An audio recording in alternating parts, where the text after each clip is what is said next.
Ravi de vous retrouver pour ce nouveau numéro du Dessous des cartes. Nous démarrons cette émission à Hanoï, au Vietnam, devant un édifice qui rappelle peut-être aux Parisiens leur opéra Garnier. Normal, puisque vous le savez, le Vietnam est resté sous protectorat français durant presque un siècle. Longtemps, le Vietnam fut perçu comme un pays martyr. Au tournant des années 1980, il faut dire que les Vietnamiens sortaient en effet de presque un demi-siècle de guerres successives avec la France, avec les États-Unis, sans oublier les conflits chinois et cambodgiens. Mais aujourd'hui, c'est vrai, le Vietnam se sent pousser des ailes, avec une croissance parmi les plus dynamiques au monde, saluée pour sa maîtrise de l'épidémie de la Covid-19 au prix d'un contrôle social qui nous rappelle aussi que le Vietnam reste l'un des derniers États communistes au monde. Avec ce modèle économique de développement singulier, vous allez voir, le Vietnam a oublié les colons et les guerres, et l'on parle surtout de lui aujourd'hui comme d'un tigre ou d'un dragon asiatique. Voici le Vietnam qui s'ouvre sur la mer de Chine méridionale, bordée au nord par la Chine, au sud-ouest par le golfe de Thaïlande et à l'ouest par le Cambodge et le Laos. Le pays se divise en 4 régions montagneuses, une longue plaine côtière et les grands deltas du fleuve Rouge et du Mékong. C'est là qu'habite la majorité de la population vietnamienne, autour des 2 métropoles, la capitale économique Ho Chi Minh-Ville, ex-Saïgon, et la capitale politique Hanoï. La majorité des Vietnamiens vit encore dans les campagnes, seul un tiers sont des urbains. Mais depuis 2010, cette population urbaine a augmenté 6 fois plus vite que celle des campagnes. Le Vietnam compte 54 ethnies. La majorité viet, les Kinh, représente 87% de la population et parlent le vietnamien. Les 53 autres minorités, comme les Khmers du Mékong, les Cham ou les Muong montagnards, regroupent 8 millions de personnes parlant une douzaine de langues. Les religions dominantes sont le bouddhisme et le catholicisme. Cette diversité ethnoculturelle est bien sûr un héritage de l'histoire. Les premiers royaumes autochtones, 2 à 3 000 ans avant notre ère, sont influencés par la Chine au nord et par l'Inde au sud. À partir du Xe siècle, l'empire du Dai Viet, Grand Viet en français, va s'affranchir en partie de la Chine et s'étendre au sud, repoussant les Mongols et envahissant le territoire Cham.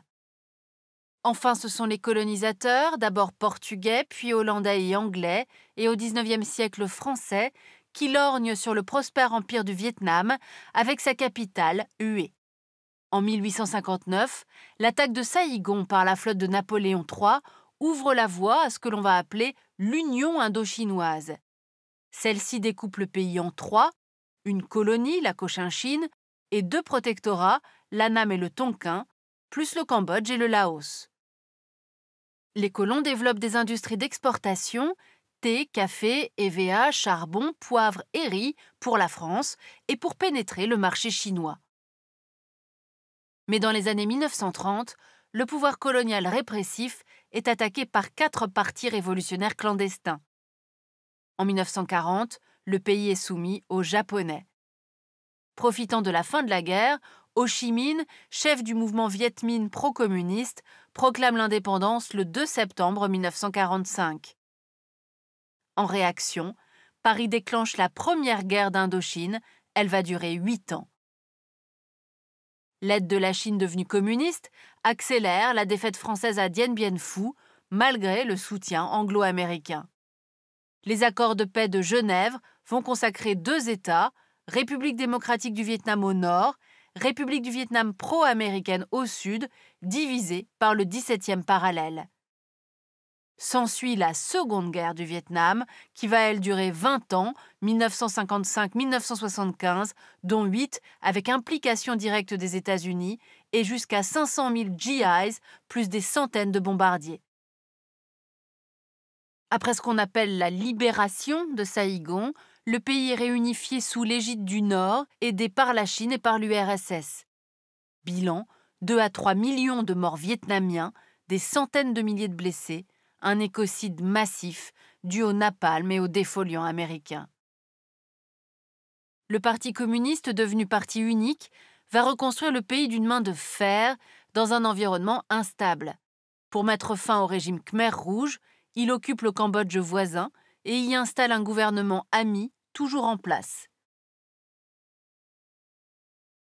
Deux conflits l'opposent à son ex-allié chinois en 1979 et 1984.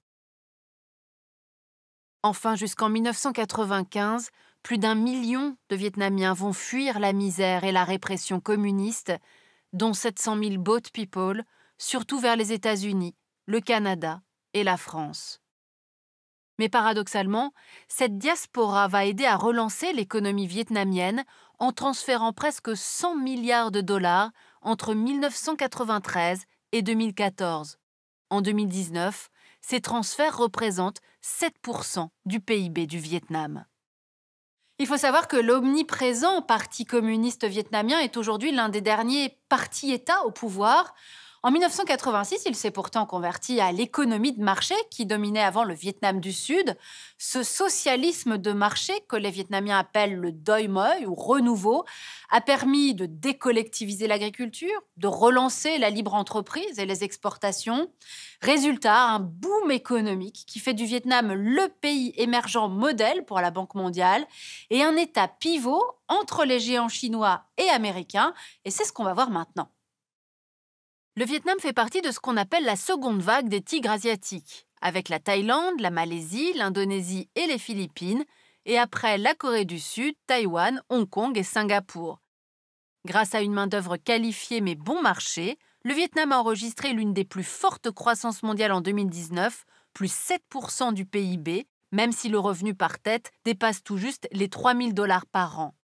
Le Vietnam est le troisième exportateur mondial de riz qui occupe la majorité des terres. Ces marchés, les Philippines, le Sénégal, l'Indonésie, la Chine et l'Union européenne.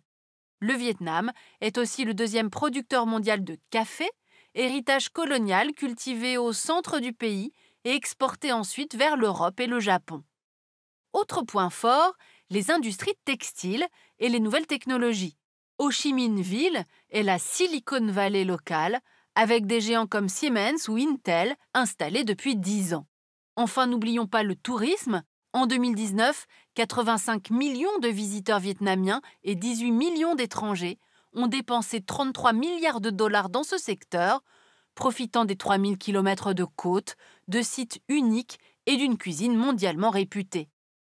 Et la reprise pourrait y être rapide après les bons résultats enregistrés lors de la première vague de Covid-19, à peine 35 décès recensés pour 1331 cas, dans un pays de presque 100 millions d'habitants. Une réussite notamment due à un contrôle social étroit via les comités de quartier et les communes rurales. L'ouverture économique du Vietnam a été accompagnée par son intégration à l'ASEAN, l'Association des Nations de l'Asie du Sud-Est, en 1995. Cela a stabilisé les échanges du Vietnam avec ses voisins et lui a ouvert d'autres forums, comme l'Organisation de la francophonie en 1997, l'APEC, Asian Pacific Economic Cooperation en 1998 et l'Organisation mondiale du commerce en 2007. De quoi cultiver des relations régionales avec l'Inde, le Japon et la Corée du Sud, ou suprarégionales avec les États-Unis, la Russie, l'Australie, la Nouvelle-Zélande ou l'Union africaine. Enfin, via l'ASEAN, Hanoï cherchait aussi jusqu'à présent à contenir l'influence du géant chinois voisin. Alors intéressons-nous précisément à ce voisinage. Avec Pékin, premier partenaire économique, les relations se sont multipliées depuis 1986. Mais depuis 2010, les deux États s'affrontent en mer de Chine, le cœur du commerce maritime mondial, riche en poissons, matières premières et pétrole. La Chine veut contrôler tout ce qui se trouve à l'intérieur de cette zone à 9 traits, dont les archipels des Paracels et des Spratleys, revendiqués par le Vietnam depuis le XVe siècle et partiellement inclus dans sa zone économique exclusive. Résultat, depuis 10 ans, la zone se militarise avec des arrestations brutales de pêcheurs vietnamiens et des sentiments anti-chinois violents au sein de la population. Ce bras de fer a favorisé le rapprochement tous azimuts avec les États-Unis, l'ex-ennemi du Vietnam, devenu second partenaire commercial. On voit ici le secrétaire d'État Mike Pompeo célébrer les 25 ans de relations diplomatiques entre les deux États, rétabli juste après l'adhésion d'Hanoï à l'ASEAN. De fait, la guerre commerciale sino-américaine bénéficie largement au Vietnam, dont le commerce bilatéral avec Washington a augmenté de 32% en 2019. Par exemple, la production de vêtements pour les États-Unis, jusqu'ici faite en Chine, a été relocalisée au Vietnam. Et en 2014, les deux marines se sont livrées à des exercices communs en mer de Chine. De quoi satisfaire le puissant président et secrétaire général du Parti communiste vietnamien, Nguyen Phu Trong, ravi que Donald Trump et Kim Jong-un choisissent Hanoï pour leur seconde rencontre en février 2019. D'autant que cela détourne l'attention du durcissement du régime. Depuis 2019, 10 000 militaires et policiers supplémentaires y traquent sur Internet dissidents et journalistes indépendants. Le Vietnam est donc devenu ce dragon performant, même si ses réussites économiques s'accompagnent d'un pouvoir politique autoritaire qui ne concède aucun contre-pouvoir et peu de liberté. Le Vietnam qui a par ailleurs accueilli le 15 novembre 2020 la signature d'un accord commercial historique entre pays de l'ASEAN, dont il assurait alors la présidence. La Chine s'en est attribué tout le mérite et Hanoï se retrouve donc plus que jamais dans l'écosystème chinois, tout en se rapprochant aussi, on l'a dit, de l'ex-ennemi américain d'autrefois, comme quoi, en ménageant à la fois Pékin et Washington, le dragon vietnamien prouve qu'il sait aussi fort bien jouer les caméléons. Ainsi s'achève ce nouveau numéro du Dessous des cartes. Rendez-vous bien sûr la semaine prochaine, même endroit, même heure. Et d'ici là, n'oubliez pas notre site internet arte.tv. À bientôt.